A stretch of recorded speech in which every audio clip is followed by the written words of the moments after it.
On Tuesday, the Adams County Board of Commissioners unanimously approved a 1,000-foot setback for new oil and gas wells. Adams County is the first local government to take action under the new local control bill passed by the state legislature in April. Eric, is Adams County an anomaly, or are they a trailblazer? More trailblazer than anomaly. I mean, you're not going to see this in Weld County and some other places that are much more oil and gas friendly, but it will not be confined to Adams County. I am personally shocked here. I thought Governor Polis, when he signed this legislation, didn't Polis suggest that this was the end of the issue and now it was going to be peace and harmony on the oil and gas front? And obviously it's not peace and harmony.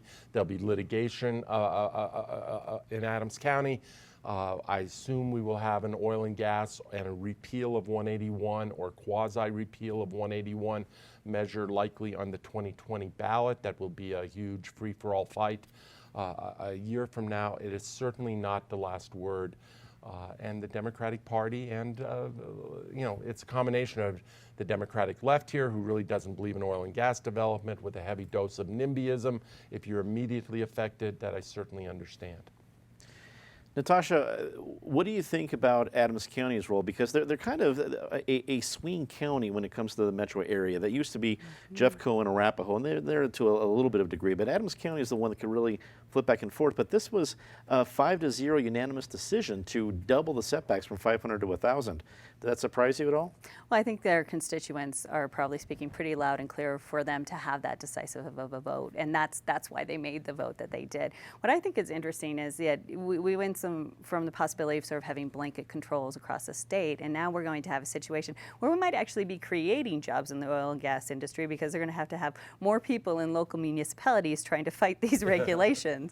Now, how long that would last, I don't know, but that's going to be very interesting as this plays out across the state, because I think we're going to not have one or two models. We're going to have many models depending on what each city or our neighborhood looks at and says, yes, I want this, or no, I don't, and it should be this many feet or that many feet. I think the measuring stick is going to be very different from community to community.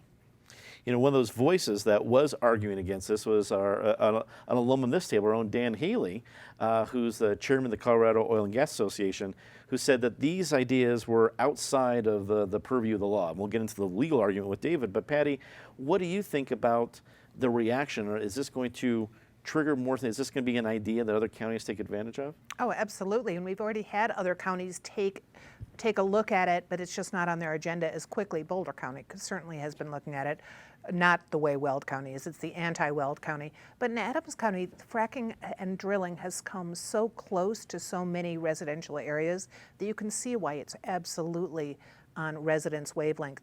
One of the other things that is going to become more important is these commissioner roles, council roles, as people decide they can take some control, whether it's going pro-gas and oil in Weld County or much more likely anti-gas. But we will absolutely see a repeal effort for 181 in 2020. And I think it'll be more popular and certainly better funded than the recall Polis.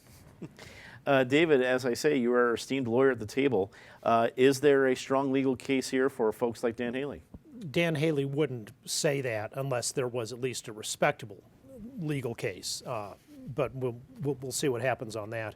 I just think the Adams County Commissioners should be intellectually consistent and non-hypocritical, and they should start spending their own revenue to pay for all the unemployment insurance and the loss of good-paying, high-quality, blue-collar jobs, which they've just devastated in the county.